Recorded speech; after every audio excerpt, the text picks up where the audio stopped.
ನರೇಂದ್ರ ಮೋದಿ ಅವರಿಗೆ ಬಿಜೆಪಿ ಅವರಿಗೆ ದೇಶದಲ್ಲಿ ಸಮಾನತೆ ಬರೋದು ಇಷ್ಟ ಇಲ್ಲ,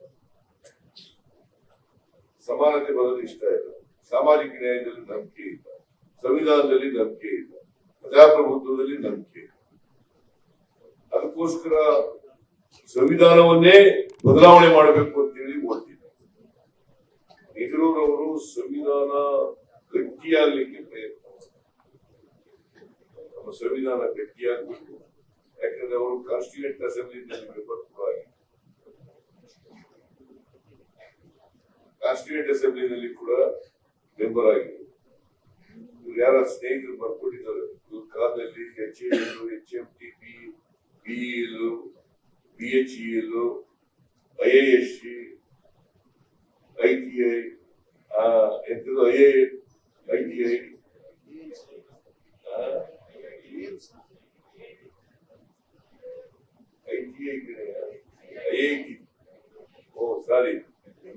IIT ಏನ್ ಬಂದಿದ್ದಾರೆ ಅಂತಂದ್ರೆ ಐದು ಒಂದೇ ತರ ಬಂದಿದ್ರೆ ಟಿಗೂ ಒಂದೇ ತರ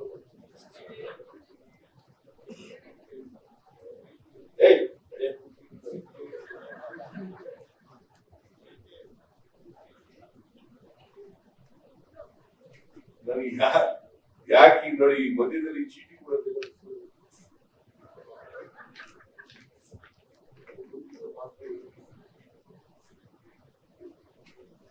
ಗೊತ್ತಿದ್ದೆಲ್ಲ ಹೇಳಕ್ಕಾಗಲ್ಲ.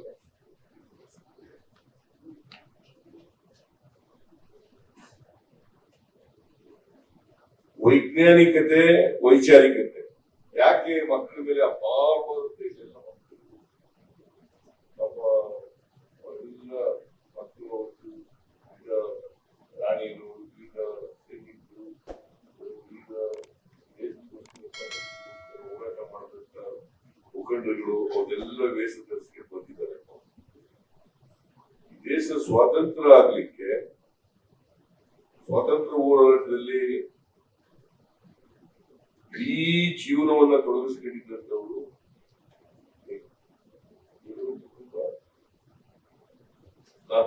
ಇವರು ಮತ್ತೆ ಜವಾಹರ್ಲಾಲ್ ನೆಹರೂರವರು, ಮಹಾತ್ಮ ಗಾಂಧೀಜಿಯವರಿಗೆ ಹೆಗಲಿಗೆ ಹೆಗಲು ಕೊಟ್ಟು ದುಡಿದಂಥವರು ಜವಾಹರ್ಲಾಲ್ ನೆಹರೂರವರು. ಜವಾಹರ್ಲಾಲ್ ನೆಹರೂರವರಿಗೆ ಬಗ್ಗೆ ಮಹಾತ್ಮ ಗಾಂಧೀಜಿಯವರಿಗೆ ಅಪಾರವಾದಂತ ನಂಬಿಕೆ, ಅಪಾರವಾದಂತ ನಂಬಿಕೆ ಅವರ ನಾಯಕತ್ವದಲ್ಲಿ. ಅವರು ದೇಶನ ವಿಕಾಸ ಮಾಡ್ತಾರೆ ಅಂತಕ್ಕಂಥ ನಂಬಿಕೆ. ಸೊ ಅಂತವರ ಜನ್ಮದಿನವನ್ನ ಇವತ್ತು ನಾವು ಆಚರಣೆ ಮಾಡ್ತಾ ಇದ್ದೀವಿ. ಇವತ್ತು ಮಕ್ಕಳ ಬಗ್ಗೆ ಅಪಾರವಾದಂತ ಕಾಳಜಿ, ಅಪಾರವಾದಂತ ಪ್ರೀತಿ ಜವಾಹರ್ಲಾಲ್ ನೆಹರು ಹೋಗಿತ್ತು. ಯಾಕಂತಂದ್ರೆ ಮುಂದಿನ ಭವಿಷ್ಯದ ರೂವಾರಿಗಳು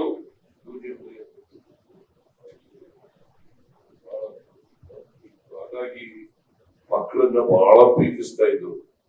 ನಾವು ಇವತ್ತು ಚಾಚಾ ನೆಹರು ಅವರ ಜಯಂತಿಯನ್ನು ಆಚರಣೆ ಮಾಡ್ತಾ ಇದ್ದೀವಿ. ನೆಹರು ಕುಟುಂಬದ ಕೊಡುಗೆ ಈ ದೇಶಕ್ಕೆ ಬಹಳ ಅಪಾರ. ಮೋತಿಲಾಲ್ ನೆಹರು, ಜವಾಹರ್ಲಾಲ್ ನೆಹರು, ಇಂದಿರಾ ಗಾಂಧಿ, ರಾಜೀವ್ ಗಾಂಧಿ ಮತ್ತೆ ಜವಾಹರ್ಲಾಲ್ ನೆಹರೂರವರ ಮೊಮ್ಮಗ ರಾಹುಲ್ ಗಾಂಧಿ, ಎಲ್ಲರ ಕೊಡುಗೆ ಬಹಳ ಅಪಾರವಾಗಿದೆ. ದೇಶಕ್ಕೋಸ್ಕರ ಪ್ರಾಣ ತೆತ್ತು, ಆಸ್ತಿ ಕೊಟ್ಟರು. ಈ ತರ ಸಿಗ್ತಕ್ಕಂಥದ್ದು ಅದಕ್ಕೆ. ಯಾಕಂದ್ರೆ ಯಾರು ಬಿಜೆಪಿ ಅವರಿದ್ದಾರಲ್ಲ ಅವ್ರು ಯಾರು ಸ್ವಾತಂತ್ರ್ಯ ಹೋರಾಟದಲ್ಲಿ ಭಾಗವಹಿಸಿದ್ರು. 1942ನೇ ಇಸ್ವಿನಲ್ಲಿ ದೇಶ ಬಿಟ್ಟು ತೊಲಗಿ ಅಂತ ಮಹಾತ್ಮ ಗಾಂಧೀಜಿಯವರು ಕರೆ ಕೊಟ್ಟಾಗ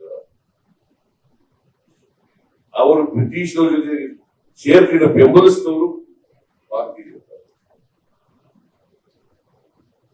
ಅವ್ರು ಯಾವತ್ತೂ ಕೂಡ ಸ್ವಾತಂತ್ರ್ಯ ಹೋರಾಟದಲ್ಲಿ ಭಾಗವಹಿಸಿದ್ರು.